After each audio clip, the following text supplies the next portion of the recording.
This is a relay project. Real Talk starts right now. Here's Ryan Jesperson.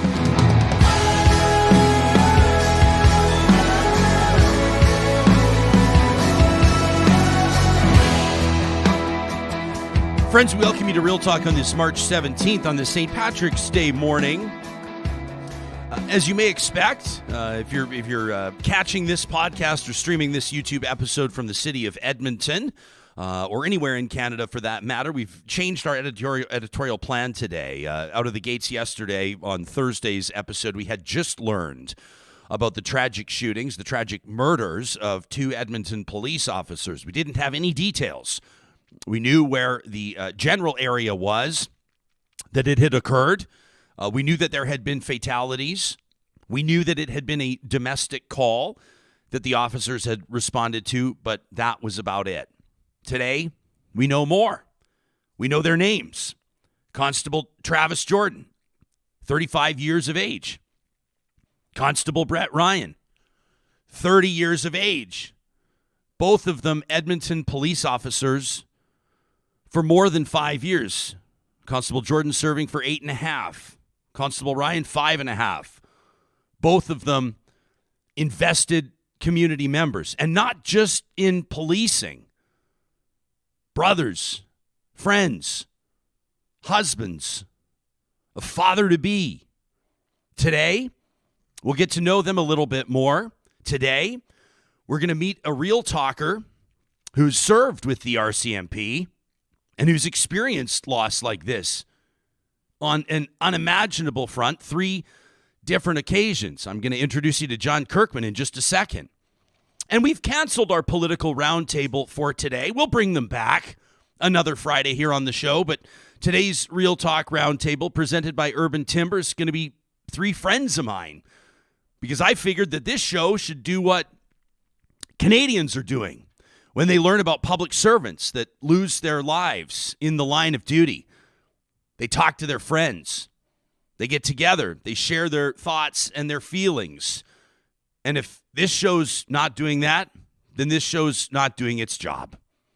And so we welcome you officially to a special and heavy-hearted edition of Real Talk as we serve, recognize, and participate in a community in mourning. Edmonton's police chief, Dale McPhee, yesterday had this to say about Constables Jordan and Ryan. Constables Jordan and Ryan were valued members of our EPS family, and they worked side by side with us every day in service to our community, and I can't tell you how devastated we are with their loss. We know that their family and friends, their EPS family, and our entire community will be profoundly impacted by this incident, but we must all be there for each other. This is a time where we lean in and lean on each other. This morning, we are working hard to look after the families and co-workers who are most impacted by this tragedy. These 2 members died in service and protection of our community, and their lives and sacrifice will not be forgotten.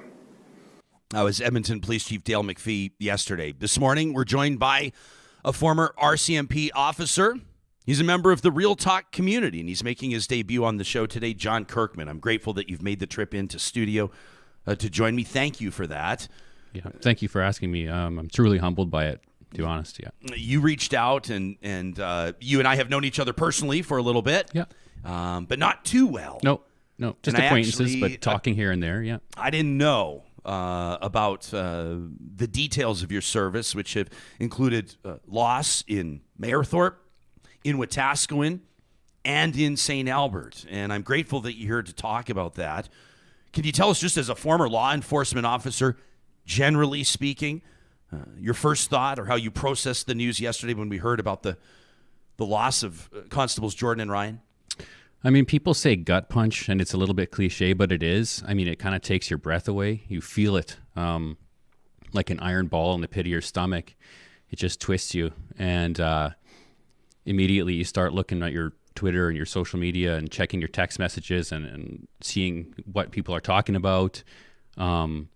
Because you want, like everybody else, you want to know what happened. You want to know how could this happen. You want to know all the, whatever you can find out about it. Who were they? And it's just all the unanswered questions and the heavy-heartedness, like you said, that it's sort of just, you just need answers. You need to know, and you need to hear from people that you care about. There are some parallels to your story and the story of these officers that had served the EPS. One of them, an EMT, before he became a police officer. His wife, a nurse who was on duty at the Royal Alexandra Hospital when he was brought in. Your wife is a nurse. Paramedic, yeah. Pardon me. With STARS. Yeah, just got hired with STARS, and she's also in Maskwacis. So you've got a family that has worked in first response. Yeah.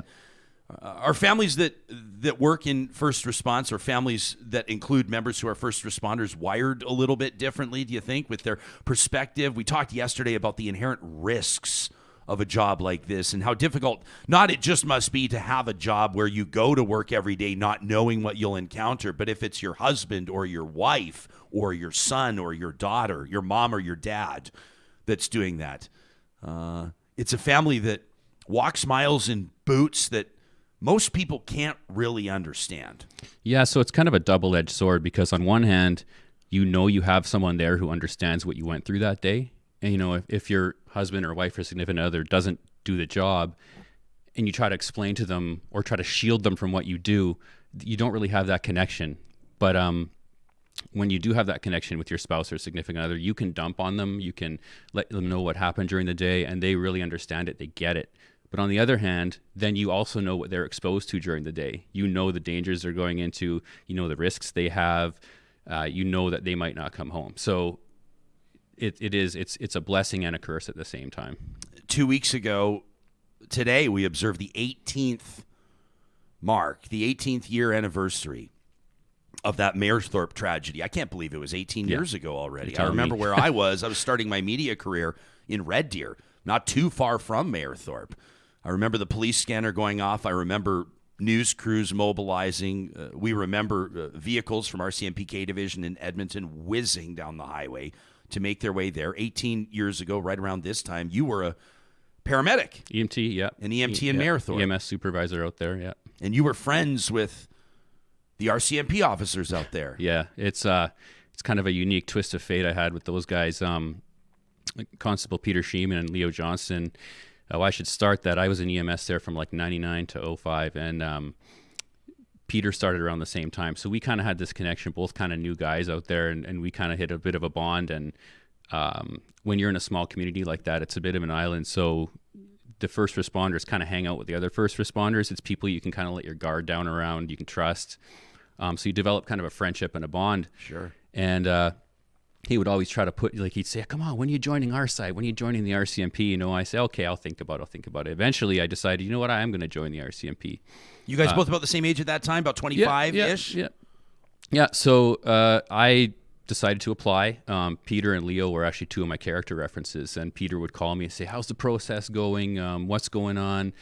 And I was neck deep in the process, and he called me and said, recruiting called me. They want to know, or they asked me all these questions. He was all pumped up. He was jacked up. He's like, I think you're good, man. You're good. You're going to get in. And that was one of the last times I talked to him alive. And he, after him and Leo were killed, unfortunately, I didn't know the other two as well. One was brand new and one was from Whitecourt. Yeah, there they are. I want to mention all four of their names: Anthony Gordon, Leo Johnston, Brock Myrol, and Peter Sheeman. Yeah. And so they were just gone. And I mean, at that point, I was in EMS. I was pretty established. I could have just stayed in EMS and continued on my career and said, I just saw my own mortality right in front of me in the future I'm choosing. But I decided, no, I can't have gone this far and then not go through with it. So I went through with it, obviously talked to people in my life, said this is kind of the thing that could happen. We've just seen it. And personal friends of yours. Personal friends of mine, colleagues, co-workers, first responders, personal friends, all of it, right? but my family and friends are really supportive and said, if you still want to do this, we'll stick with you. And I did. I just felt a little bit duty bound to keep going. So you go to Depot in Regina, you complete your training. I have to imagine you would have been thinking about your two buddies. 100%. I was in Depot on the 1-year anniversary of their deaths. So we had a little cenotaph ceremony just at the Depot cenotaph there. And it was really super emotional for me because it was still so fresh. And the whole troop was kind of supporting me in that, my graduating troop, because I had such a personal tie to it. So, so it really affected Depot for me, but it also motivated me. Yeah. So you start your career and you get posted. Was Wetaskiwin your first posting? Yes. Yeah. So go to Wetaskiwin. Nothing, just regular career. Nothing crazy happens. Go a couple years in, and then Constable Lundblad is killed in a car accident while we were on duty, and just outside of Wetaskiwin. And it's like, so in the first incident, I was in EMS, so I was a first responder. I kind of knew what was going on. The second incident there with Constable Lundblad, I was right there. I was at the detachment. So that's a whole other level when you get to see the inner workings of what goes on when a member dies in the line of duty like that. That was Constable James Lundblad. Who was killed on May 5th of 2009 when his marked police cruiser, he was involved in a motor vehicle accident that did ultimately claim his life. A bit of a different situation in the sense it was a collision with a grain truck near Millet, Alberta on Highway 2A. He had just joined the RCMP. He had served for coming up on 8 years. Yeah. No. He was survived by his parents, Lloyd and Noella, and his sister, Michelle. Yeah, and a consummate pro. One of the last times I saw him, he was in traffic, so they would do a lot of traffic stuff, impaired drivers and whatnot. And he'd brought an impaired driver in, and I was a breath technician, so I would be the one taking the intoxilizer samples. And just an absolute pro all the way through the process. And we chit-chatted afterwards and exchanged paperwork like we do, went about our business. And that was like the last time I talked to him alive. So, So there'd been about 6 years in between the Mayerthorpe tragedy. I think that it deserves to be referred to as the Mayerthorpe murders. I want to call these what they are. These EPS officers yesterday were murdered. Yeah. That is what it is. You were in Wetaskiwin when this horrific accident happens. Yeah. Nobody intended for that crash to happen, but it reiterates to you the risk that comes with the job. Yeah, and everyone thinks of getting shot or hurt on the job as a result of a bad guy is kind of the big risk, but man, traffic accidents are no joke either. Guys are hurt all the time in traffic accidents. So again, you're kind of faced with your potential loss of your own life, your own mortality, and kind of questioning everything about the job. But what I can tell you is when that happens at the detachment level, there's hurt, there's pain, but there's also a hyper focus of the members who are there. Everybody wants a task. Everybody wants to help. Everybody wants to do something. Members who are off duty all come in. Management all comes in. Surrounding detachment members all come in. So there's this real need to help, have a task, and go about your business. And the focus you see in the members when something like that happens is incredible, actually. So I heard a lot of people talking yesterday, and some of them are community leaders. We heard from the Edmonton's police chief there. Obviously, Edmonton's mayor had a lot to say, as did elected officials at varying levels. And then just average, ordinary people saying, if you see a police officer at work today, keep in mind what they're walking with. Yeah. Some of them would have known these officers. Some of them may not have personally known them, but you don't need to personally know. Ask our audience. Ask the million people in Edmonton. Ask the 35 million people across the country. You don't have to know a first responder or a soldier or personally to feel that loss. I'm driving through a grocery store parking lot yesterday, and I see a police cruiser out front, and I guess I just, as a reflex, I reached out and opened my window and just gave them the thumbs up, and they both waved, and I hope it meant a tiny little bit of something to them. What does it mean on the other side when you're in that detachment? What does it mean as a law enforcement officer? How do you possibly continue? The people that are on shift, I mean, I think about, we have video here from Rod Maldaner, a former colleague of mine with City News, posted video yesterday of these two officers' bodies being transported to the medical examiner. And it's an extremely powerful video as you see police officers. And I think maybe you can correct me if I'm wrong, but I can see by some of the uniforms, some of them are in positions of leadership, I believe, perhaps staff sergeants or what have you, but patrol officers, but they're on duty right now. as these bodies are being transported for autopsy. I'm assuming the task that these police officers had yesterday and today, including those investigating the crime, I can't imagine. Yeah, no. So it's really hard. Like, you feel like you can't do anything, but in the same sense, you feel like you need to do everything you can. So the calls don't stop coming in. People don't stop needing help. Emergencies don't stop happening. The next call is going to come, so you have to go. And nothing conditions you or prepares you for that. You just hope that you have it. You hope that you're able to do it. And seeing that line of officers there, that's touching. I honestly watched that 10 times. Yeah, and I'm trying to imagine what they're thinking, and we can't. We can't. Yeah. It's like you ask someone, what's it like to be a police officer? What's it like to? I mean, I was even trying to. I was trying to imagine these two men, Constables Jordan and Ryan, entering this building, and perhaps we don't know what the 911 call sounded like. It's the details that have unfolded are.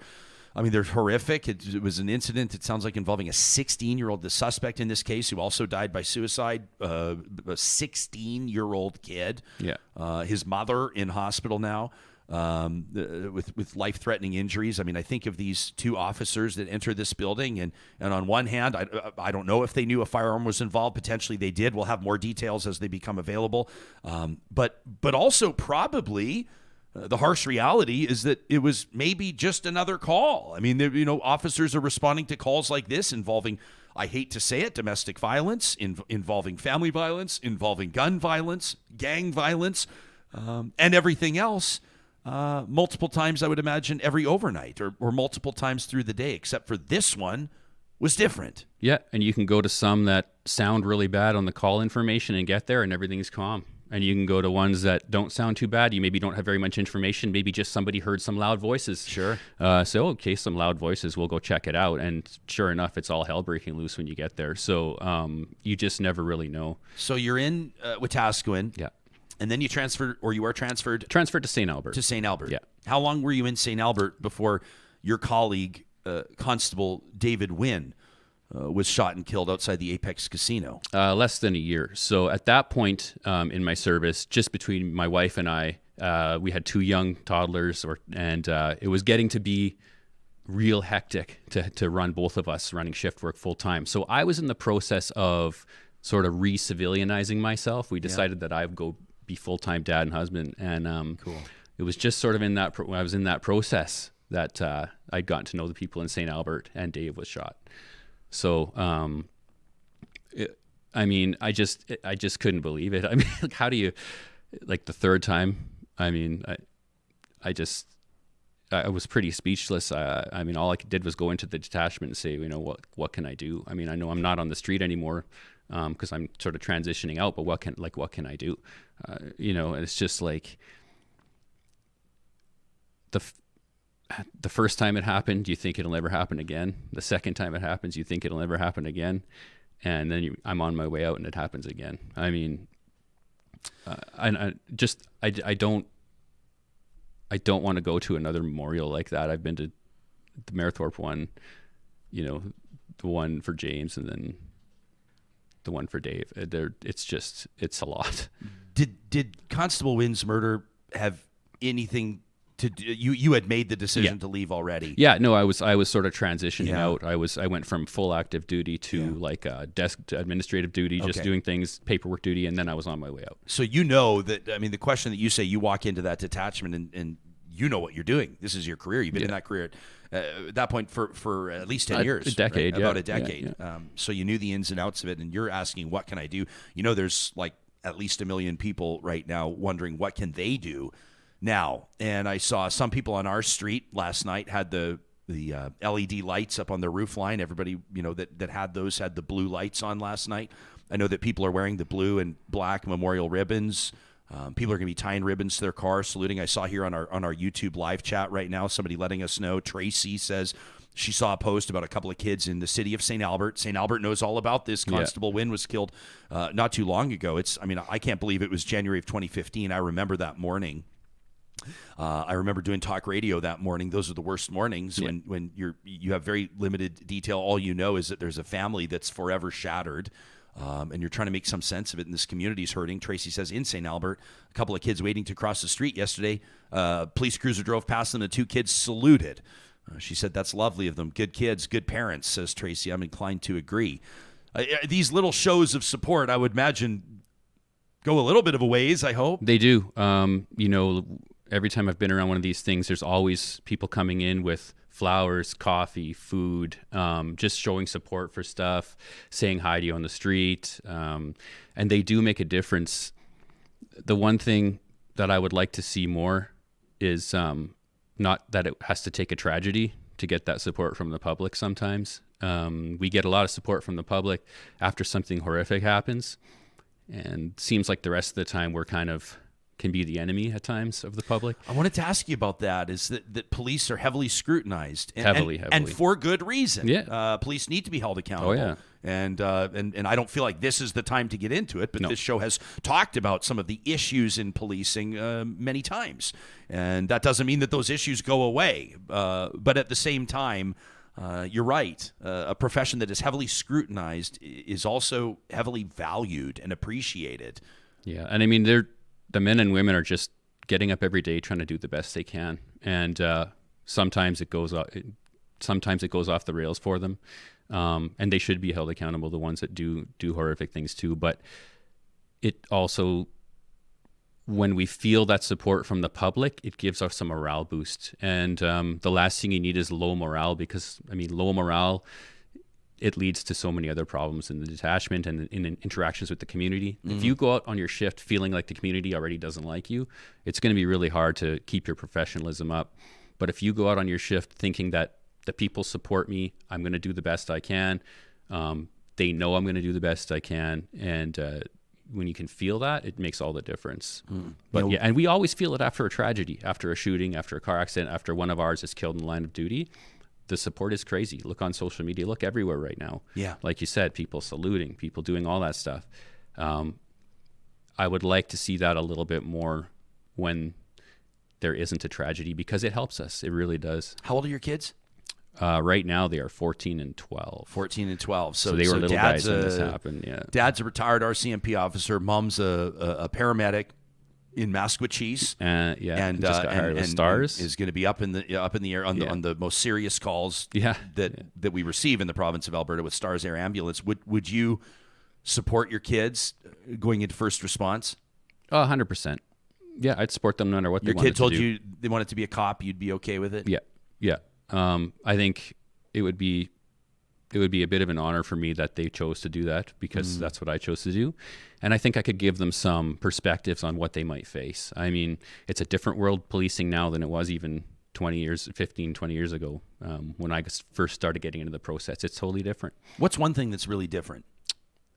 I think police perception and sort of the way we're looked at, because everybody's got a camera. So you can have 5 seconds of an interaction with the public recorded, and it goes viral, when there was maybe that interaction lasted for 20 minutes, but you get the 5 seconds that doesn't look very good, and it goes viral. So it does, and that's why the body cam thing, they're coming up with body cams now. The province of Alberta has just announced Great this, idea. like this week. Great idea. I mean, we wore body cams in Wetaskiwin, and when people try to make frivolous complaints and you show your supervisor, no, you show them the footage, it goes away. We are going to be covering this story, and we're going to be talking about this in the weeks to come. It is on our radar. I see that a lot of critics are saying that they believe that the body cam mandate is misguided and costly. I feel like when there's a camera, when there's an eye on an entire interaction, in my mind, and maybe I'm missing something, but in my mind, that protects everybody. Everybody. Yeah. I never had a problem wearing a body cam. Well, what would you be afraid of? Yeah. I mean, if you're, we talk about social media. We talk about parenting.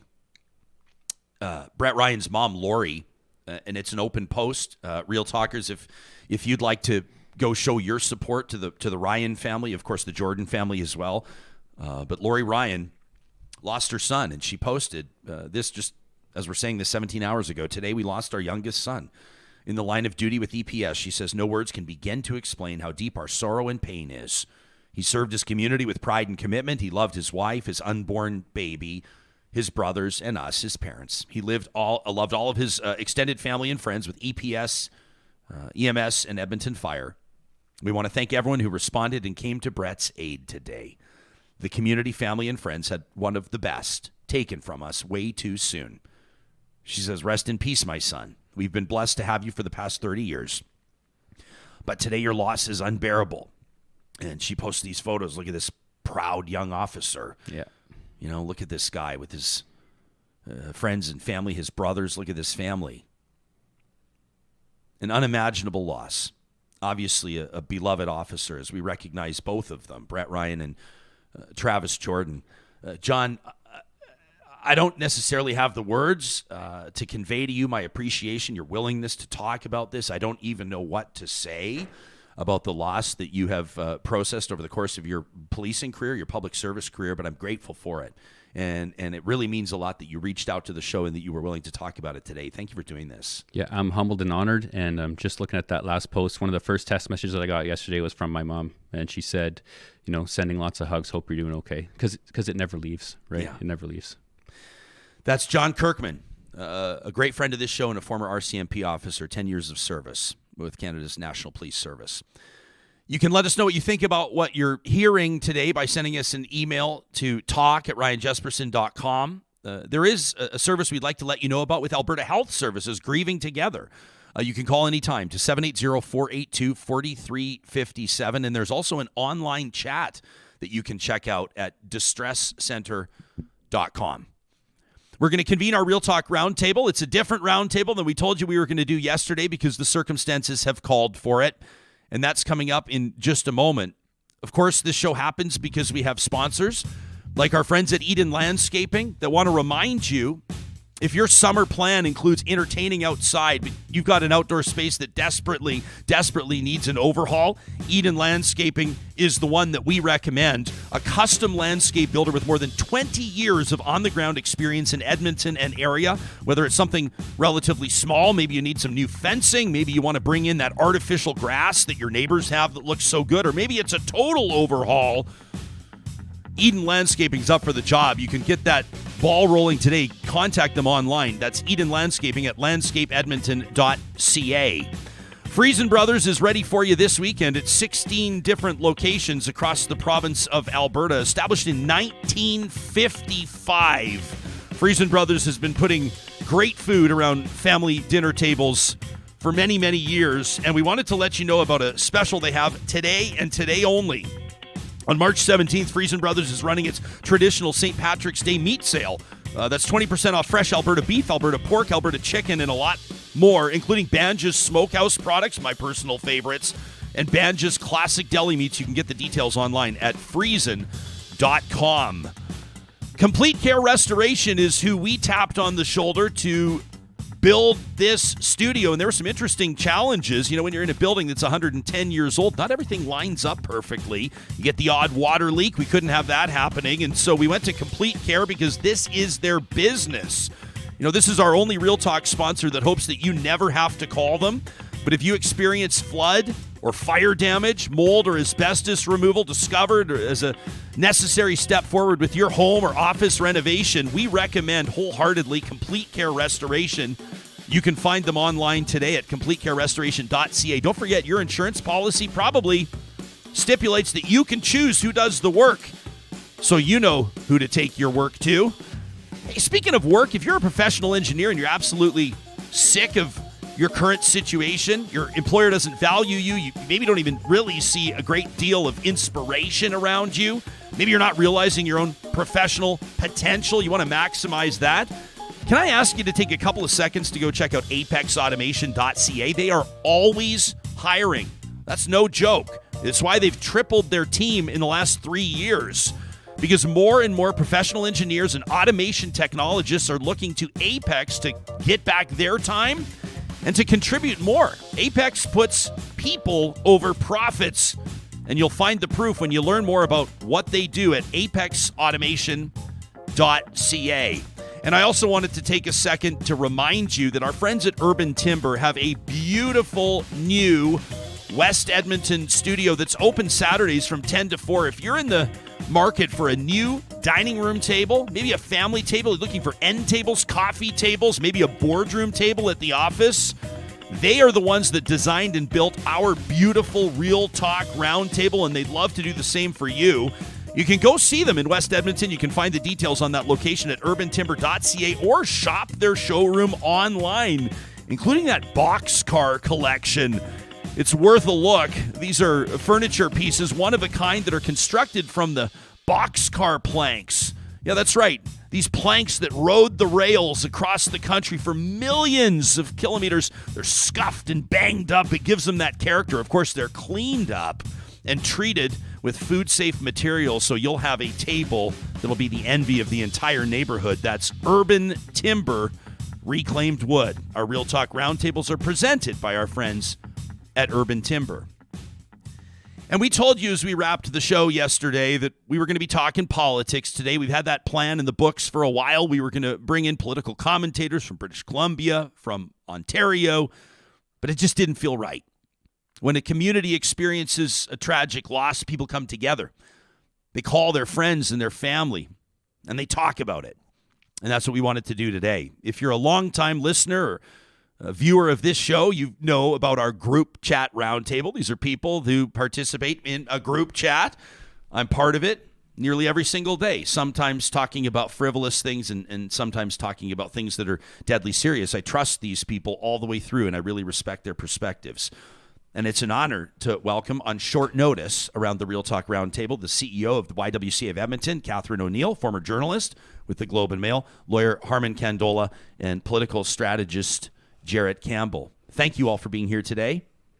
Pretty tough to hear John Kirkman sharing his experiences. I can't imagine a 10-year career with losses like he experienced.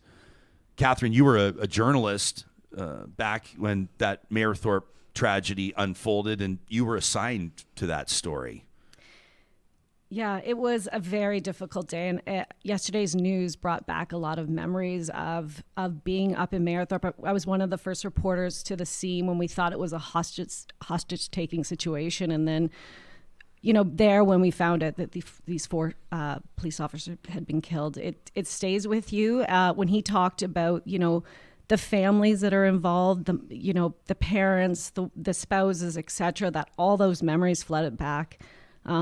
It's incredibly difficult for just so many people when that happens. The communities are torn apart, and it just the grieving is just so profound, and it goes on for years and years and years. There was something. I mean, when that Mayerthorpe shooting happened, it was like the entire. It felt like when we say, we named today's episode a community and mourning. Community doesn't necessarily stop where the municipal boundaries end. To state the very obvious. Yeah, it was a national, international story. That story. When these types of incidents happen, when first responders fall in the line of duty, it's a big deal. And when people stop and grieve. And, up in Mayerthorpe, it was a small town. So you could see it writ large because it was a small town, but we knew that the entire country and folks around the world were watching that news. So again, taking it back to what happened yesterday, we were talking in the green room earlier, there's not a lot of moments that stop a community in its tracks. And I think yesterday was a reminder that things like this still really, stop the community in its tracks and has the ability to pull people together and to rally around these families that are going to be grieving. Yeah, it sort of felt like that it comes in waves, and I don't want to diminish what the actual friends and family of these officers experience.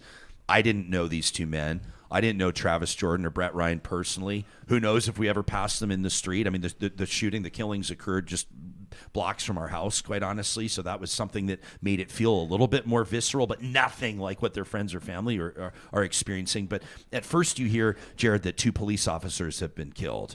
And then you hear the names, and then you see the photos, and then you start to hear the stories. One of them is his wife, a nurse. They're expecting. They were talking about. We hear about their roles that they were playing in minor hockey or their community contributions. How are you? I mean, it's just been, less than 36 hours since this happened. You just as a community member, what were you thinking about yesterday? What are you thinking about right now? Yeah, it's just so sad, right? It's, I had a coffee with the city councilor, set up first thing yesterday morning, and I'm basically getting out of bed and I get a text like, hey, something happened last night and I need to cancel this because I need to get to a press conference, and it just, you stop. You just it's like the in the movie when the record stops, right? And you go and you read the text message. Two police officers were killed last night, and it's like you stop, and it's this weird sort of, it's bad, it's going to get worse. The story's going to come out, but the tragedy is set the second you hear that, okay, well, I still have to go about my day and get my kid to daycare, and in the back of your mind, the details are going to come. And everybody start, in our group chat and in the other group chats I'm in, you start to see it on social media, and it really is this moment of humanity where the whole community does kind of stop, and everybody has that collective feeling of there are very few things that we find anymore that we do so collectively, right? We all have our own news sources, and we all have our little fiefdoms that we all get information from, and it was like, there's almost nothing that we would experience as a society that would really take it and just say, we're all together here, everybody. And it doesn't matter what your political stripe is. It doesn't matter where you're from. We all know that there are things in our, there are first responders that are there protecting our communities, but every community, everybody. And it doesn't matter where you are, has a police officer, has an ambulance driver, has somebody, so we can all experience that, because those are the folks that are waking up every day. And also, keeping us safe, and what that means. I'm not at risk. I'm going to come home at the end of my day, but there's somebody that isn't in that position, keeping me safe every day. And I think that collective humanity and how everything else just kind of seems a little bit trivial. You go to, so you go sit at your desk and you sit there and you go, does it matter? And it does, and you got to move on. And even the police chief yesterday, had some comments. We will move on because we always do, and we always do. But I think that taking that moment, taking that day, that couple of days, as a community to sort of remind ourselves of some of the important things with humanity. I can tell your heart's heavy, and I appreciate you being willing to talk about it. Harman, where's your head at? Where's your heart at today? Yeah. Ryan, yesterday when I watched the press conference, obviously see it come up yesterday first thing in the morning, and you hear the names, you hear their ages, you realize, Constable Ryan, Constable Jordan, younger than I was. Yeah. Constable Ryan expecting, as a father of 3 children, you start to immediately connect and relate, and you hear the location. How many times have, it's everyone in Edmonton. Edmonton is still a small city. You've driven by those areas. Those neighborhoods, and it just becomes a moment where you stop, and you realize that in that moment, as you watch that press conference, that so many EPS officers yesterday had to still go to work. Right? They didn't get that moment to stop and take that time to mourn, because their duty had forced them to still be out there to protect us. And like Jarrett was saying, I think that's where my heart was yesterday and today, is thinking about all of those people in first response who were out there right now, protecting us, keeping us safe, and doing their job. And for so many of the rest of us, this is a moment for us to remember that let's rally around them. Let's be a community in mourning. Let's keep Edmonton a city that still feels like a small city, still feels like a place that we care about one another, and we care about the people that make up our community. And, as you hear these details come out and the tragedy, I mean, we were just in the green room next door, and as we saw the photos of Constable Ryan and the post of his mother, I mean, it's hard to keep your emotions together. And we all have suffered loss, but in a situation like this, I think, our hearts go out to the families of the constables. Our hearts go out to the first responders who are out there today, still doing their job, and just unspeakable, the tragedy that happened. And as you hear more of the details, it just becomes so much more difficult to hear what happened and not just be broken. I was grateful that John Kirkman, when he sat in here, he brought it up. I wanted to ask him about it in as sensitive or responsible way as possible. But it's interesting that it is a profession, policing, that is so heavily scrutinized, and that scrutiny is important. So important. And sorry, Ryan. No, but I know where you're going. Like the accountability, there are a lot of really hard questions that need to be asked. I go back to my Mayerthorpe experience, where in the weeks and months to follow that tragedy, questions around training, was it sufficient? Where did these guns come from? How was the call handled? All of these things, these are really important questions, and the accountability is going to be there. And it took, in the case of Mayerthorpe and other police shootings, it takes years for you to get real answers. So back to what Harman said, the grieving process, we have to let that happen. It's really, really important for the community. And people will know that these hard questions are going to be answered and will be answered thoroughly, but you can't miss this step. Yeah. And it's really just a disservice to anyone in uniform if you miss a step. But I have a lot of questions. It's to hear that it possibly was a 16-year-old. As a CEO of YWCA Edmonton, we deal with family violence and the aftermath of it every day. We do a ton of work around violence prevention, around violence recovery, and I have a lot of questions about this case already, and those will be answered in due course. But we have to have this period. And I think and again, I want to reiterate here, and we this is a conversation among friends. You want to be so careful, and I know you're being careful. You can tell the journalist in you. Yeah. It impacts how you're thinking, and so it's important to use words like allegedly or unproven or we don't know yet. And a platform like this needs to act responsibly, because if we start talking about things that wind up not being true, we were holding a lot of our comments yesterday. We appreciate people sending us tips, letting us know what they're hearing. We haven't verified it. You wait for police to confirm it. You wait for investigators. But let me say this, just as friends sitting around a table, if we can treat it like that context, it sounds like, and I've heard the word ambushed used, it sounds like these officers were ambushed, and I've heard it reported, and it's not been verified. I don't know yet, but if it is indeed true that these officers did not even have time to draw their weapons, if that is true, the word ambush seems to fit. And so then here's the point I make. We oftentimes, and I'm not a policing expert, and we're not going to get into tactical strategy and training, because none of us are experts in that. But we do know that police are oftentimes criticized for use of force.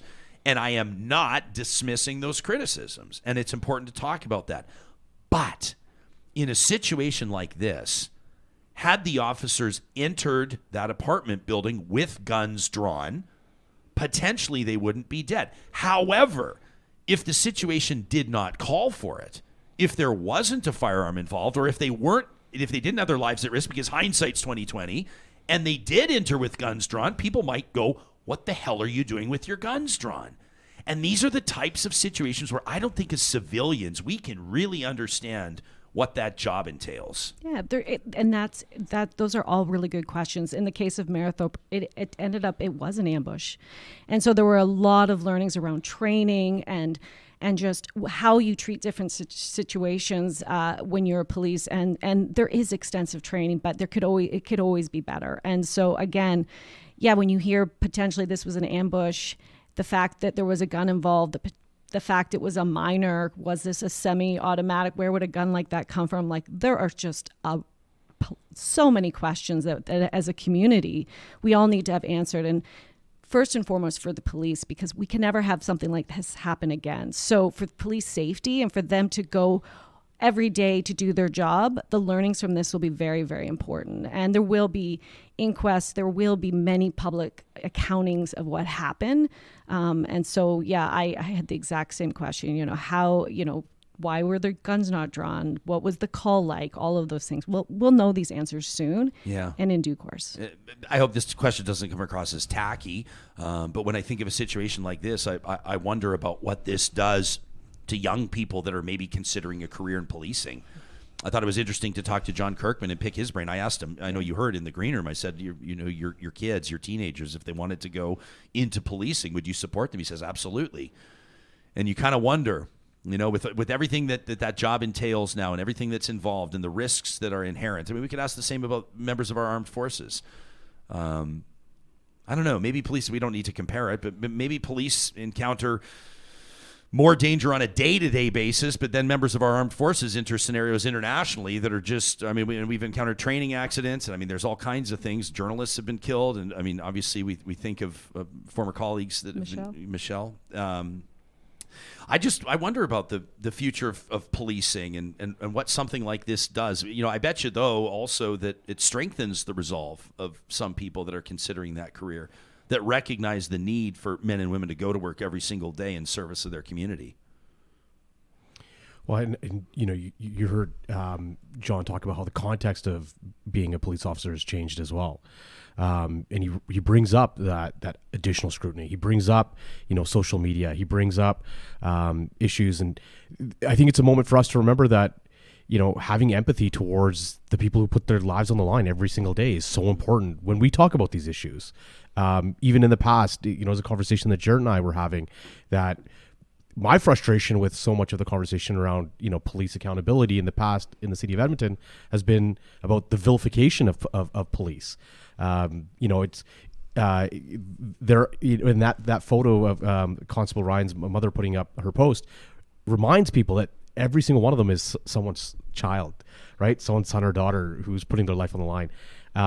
And you see there has been, in the last few months, articles about the proliferation of gun violence in Edmonton, the issue of, rising issues with how to track ghost guns, right? The first question that comes to my mind, Ryan, is how did a 16-year-old get a gun? In the U.S., it's a different context. Nobody's asking that question in the U.S., right? I think in Canada, the first question is, how does a 16-year-old have a gun? But you see, just a few days ago, there's articles about the rise of ghost guns and the challenges that police are facing from. What are those, Harman? Like the illegal ones across the border, the ones with the serial numbers filed off? What are ghost guns? Yeah, so some of them that are put together through 3D printing. Oh. Some of them that are put together that are with parts that are untraceable, right? That it's you can't actually find the origination of this. This is not your typical illegal gun that comes through, in Windsor or Ontario border, where so many illegal guns are traced to. No, this is a whole new group of guns and firearms that police are having difficulty understanding where they're coming from, and so it's putting guns in the hands of young people, and I think that's the first question that came to my mind, because gun violence is so senseless, and when we see this in Edmonton, it makes people start to wonder what's happening. And you saw just days before at the Pizza Hut, that was just across the street from this apartment complex where a worker was shot. And I think about the people who are working in retail every single day. Again, a conversation we were having in the green room right before this. It doesn't affect us, and we go to a nice office job and we know we're going home at the end of the day. But my heart goes out to those who face this danger. Do any of you have an opinion on this initiative for all Alberta law enforcement officers to be wearing body cameras? Does anybody have a strong opinion either way on whether or not this is a good? I'm seeing critics calling it costly and misguided. I think personally, from a former journalist perspective, I think it's really needed and important. Everyone has a camera, and as John said, if you take 5 minutes at a contact if someone's filming on the street, for police to be wearing it, I think it's important because it's an important document that could be submitted into trials if needed. And it's also, I think, almost its own policing effort, because I think if you're a bad actor and you're an officer and you have a camera on you, I think it would be a deterrent. Totally. So I think it's highly needed, definitely in the age of social media and information explosion, that there is that just another viewpoint on a crime or a potential crime or an incident in our community. So I think it's the cost is really necessary, and I think it's something that's long overdue in Alberta. Yeah. Yeah, I mean, I think anything that can, it seems like there's been, and we've seen all the conversations over the last few years, especially in Edmonton, trust, right? And anything that can increase trust, I think, is important as a tool. Now, I'm not an expert. I know that there are some, very smart people on either side of this one. Yeah. I would probably lean towards, I think it's a good idea, and I think when they looked at it last time, some of the issues were just technical. And so even if they aren't solved today, they are. Like, cameras are getting lighter and smaller, and they're talking about the cheaper, cost of how much storage for the cloud and the videos and all right. that kind of stuff. It sounds like you can figure that out. Yeah, exactly. Like, what's our budget and what's the percentage of this budget that's going to go to storage, and can we put this thing on the cloud, and what are we really talking about? And what's the cost of not having it? Yeah, absolutely, right. And I think that that trust and having the ability for the citizens of Edmonton to have the trust, but also for the police to have the trust of the citizens. I mean, the whole system works better when everybody's kind of working together, and it feels like we haven't been doing that for the last couple of years. And some of the folks on either side have their good and bad points, and without going into that today. But in general, higher levels of trust, I think, are going to work out better for everybody. Yeah, Lorraine on our live chat says this constant criticism must be hard on the good officers' mental health. Mike says officers are damned if they do, damned if they don't. And when it comes to drawing guns, he's referencing my comment earlier, my musing earlier. He says, of course, it depends on the outcome. Mike says I would draw mine 100% of the time, but you can't. Like, you can't. Or can you? Like, I don't think the public attitude is there that if you're pulling someone over for a traffic violation that you have your weapon drawn. But I grew up in Calgary. I don't remember the exact date. I apologize, but I remember a police officer shot and killed on Memorial Drive. Standard traffic stop. Walked up to the car, boom, lights out. Anyway, I don't want to turn this into that conversation. But I do think that these are important things to talk about. And KO, if you don't mind, you're CEO of YWCA of Edmonton. Tara Lynn here on our live chat says, these are all big questions. I'm thinking more and more like what happened in that child's life, the 16-year-old. We don't know, and we're not going to speculate. I'm not asking you to speculate. But what happened in that child's life to bring him to that point?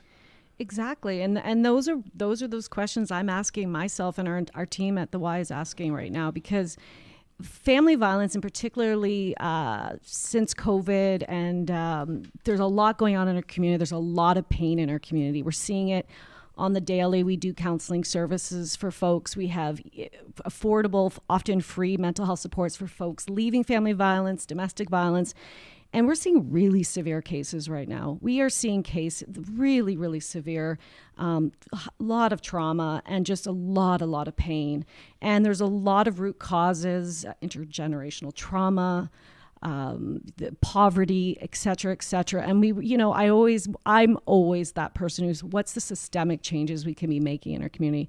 We have a lot of great services and programs that help deal with the trauma when we see it. But I really think we all as a community need to think, how do we go upstream, and how do we ensure that we aren't seeing this level of pain in our community? And obviously something very dark has happened in this family's history.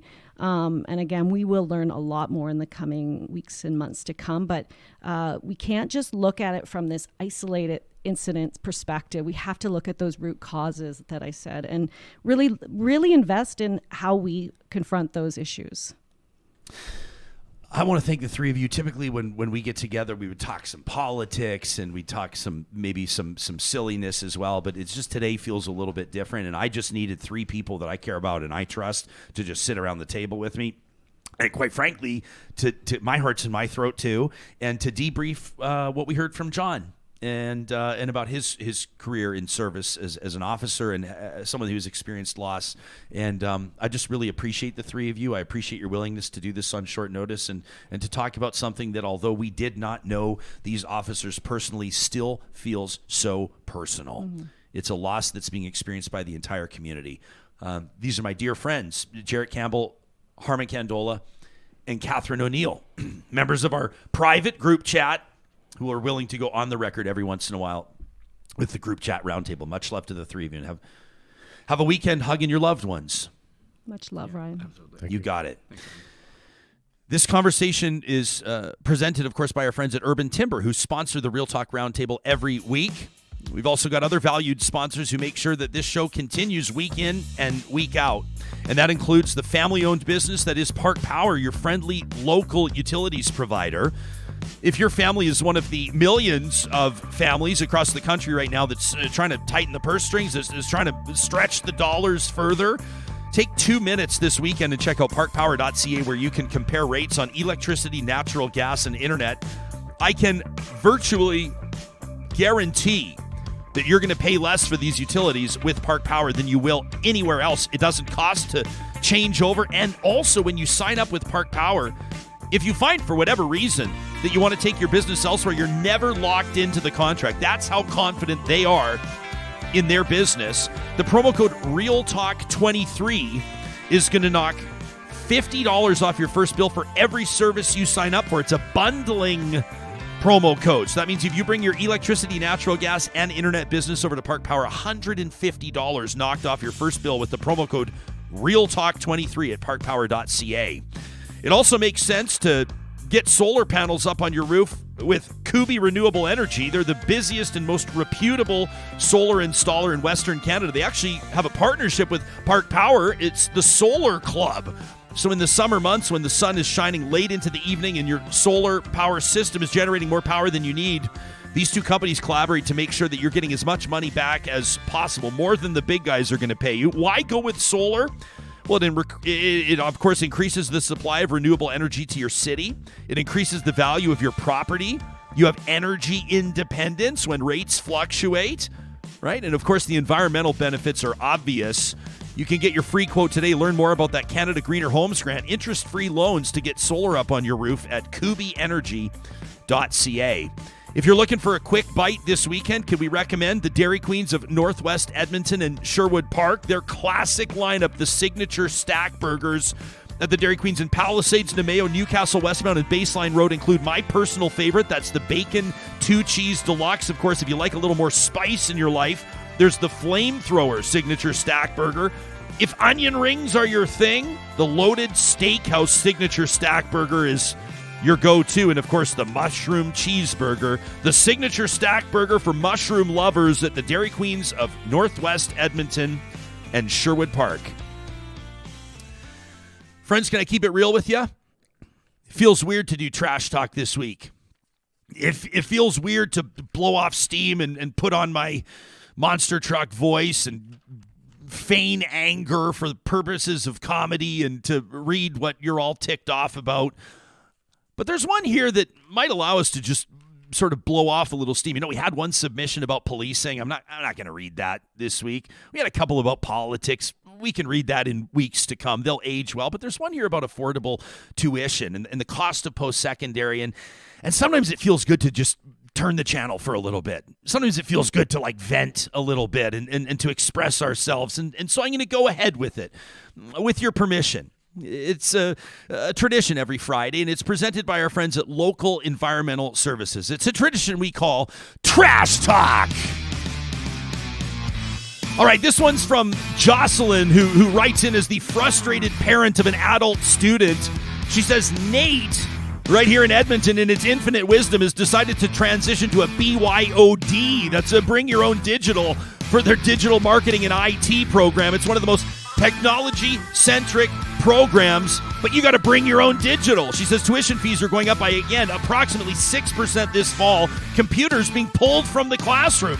Students are going to have to invest $2,000, $3,000 for the minimum allowable specs laptop, plus licensing fees for all the software. Now, I guess if the student was first year, first semester, you could argue that it might be worth it. They could use it through the program, but these are a lot of students that are graduating. They're heading into their final semester. They may not even be able to afford to wrap up their time in the program. Last semester, the students required to enter into a work experience program called Capstone. They go work for an organization for 4 months, 5 days a week, 8 hours a day for no pay. So not only are they having to pay increased tuition, purchase a new laptop, work for free, they're not eligible for student loans because they're only taking one course. They're not full-time, but they don't even have time to keep their current employment to put food on their table. Says, and don't even get me into lack of internet access in the HP building where this program is instructed. They've got a hard time keeping up with bandwidth demand. What is going on? Wonders Jocelyne. How on earth does Nate believe that this is positive for this program? In the School of Business, where programs consist of like Excel, Word, Office, accounting programs, I get it. But in a high-tech program like this, doesn't it make sense to phase it in over the next 3 years? Start with first-year students. Let them transition out. It works for everybody. Are they even listening to starving students? Jocelyne says, my experience tells me no. They shrug and say, if you want it, you got to pay for it. She says, I'm hoping to kickstart conversation through trash talk right here on Real Talk. Jocelyne, we thank you for your email. You can send your trash talk into the show anytime to talk at ryanjesperson.com. It's proudly presented by our friends at Local Environmental Services, who encourage you to keep it local with garbage recycling and so much more in Alberta and Saskatchewan. John and I are going to take some time off to be with our families over this next week. Real Talk will be back the Monday after, and you can, of course, keep it locked to our social media channels, in particular our Twitter at Real Talk RJ, for updates on the show. We encourage you to send us your thoughts, including the very serious, heartfelt ones. This is a community hurting. We're part of that community, and we're proud to be here with you as we navigate these difficult circumstances. From our families to yours, much love, and thank you for making this episode of Real Talk part of your Friday. We'll talk to you soon.